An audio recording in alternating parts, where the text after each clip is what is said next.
Hey everyone, and welcome back to the Fish Market Academy, where we teach how to fish for gains. So in today's video, we'll be exploring Kujira ecosystem, which is a layer 1 grown-up DeFi ecosystem.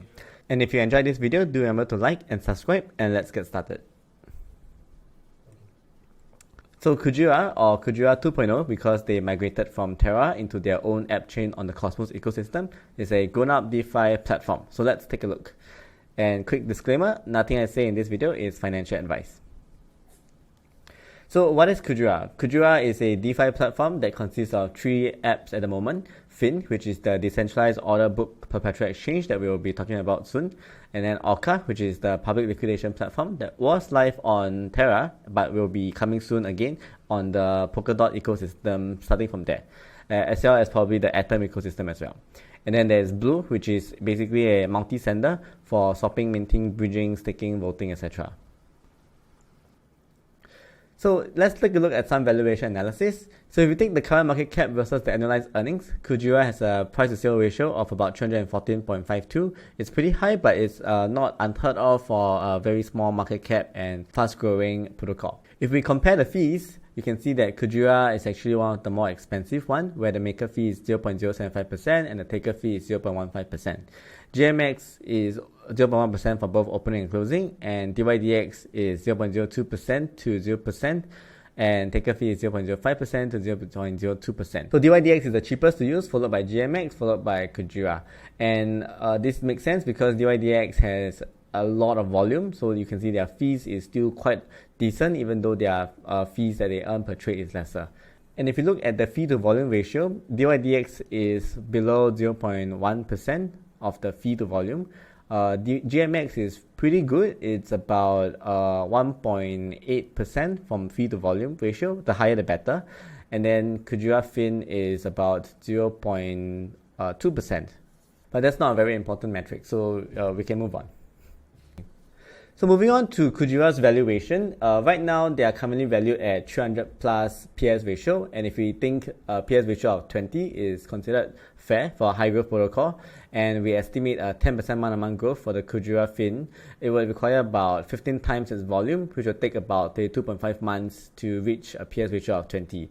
So this is all very speculative in the sense that we don't know if the month-on-month growth will maintain at 10% compounded for 30 months, and we don't know if a PS ratio of 20 is considered fair value. On GMX, the PS ratio is less than 20, so you can sort of say that it's not unreasonable expectation, and there is a lot of future growth that we haven't priced in from the other protocols, which we'll go through in a bit. But if Kujira has no other protocols, it's only FIN, and they only rely on revenue of FIN to basically determine their valuation. But because the 10% month-on-month growth might be very little, we might actually need to project higher. So if we look at another scenario where KUJI actually hits the volume of GMX or dYdX, then we can see that the PS ratio, if it just hits GMX volume, is actually very reasonable. And at $1.40 is pretty good, as long as it can pump its volume up to the volume of GMX, which is just another 30 times more volume. So that's not impossible in this market. And if we can go to dYdX volume, which is just another 100 times of GMX volume, then the PS ratio will be super low at 0.17. So depending on how well you think Kujira FIN can capture the volume of perps, you can determine what you think would be worth its current value, and you can work backwards as well. So moving on to future revenue from ORCA and USK minting, we can actually use this to discount the large amount of volume that FIN has to actually increase by. And let's see how it goes if we include in ORCA liquidations and USK fees. So if we start off with 100k, these are all daily. So if we have 100k daily liquidations, we have an annualized fee of about $500,000.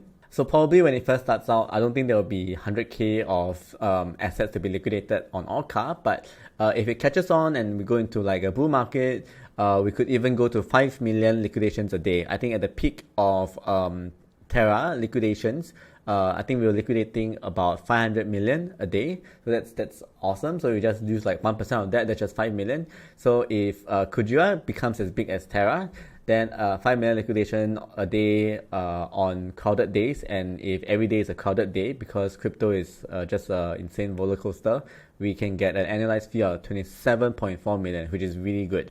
This is quite a extreme scenario though, so that's just to be clear. And then if we look at USK's TVL, so we can start off with 1 million TVL, so start small, with the one-time minting fee of 3K, so it's about 33K. And if we were to extrapolate it and increase it to, let's say, 100 million, so that's about 3.3 million additional revenue. And if Kujira USK gets to the amount of circulating supply as DAI, which is about 6.4 billion circulating supply, then we get a borrowing APR per year, right? They will earn about 300 plus million per year. So if USK becomes as big as DAI, then Kuji and USK are both incredibly undervalued right now. So that's just food for thought. But disclaimer, those are extreme scenarios, so just make sure that you project what makes more sense. But that again is an extreme statement, so just do your own due diligence and invest with caution. So hope you guys enjoyed this video, and I'll see you guys again soon. Bye! Baby fish do do do do do do, baby fish do do do do do do, baby fish do do do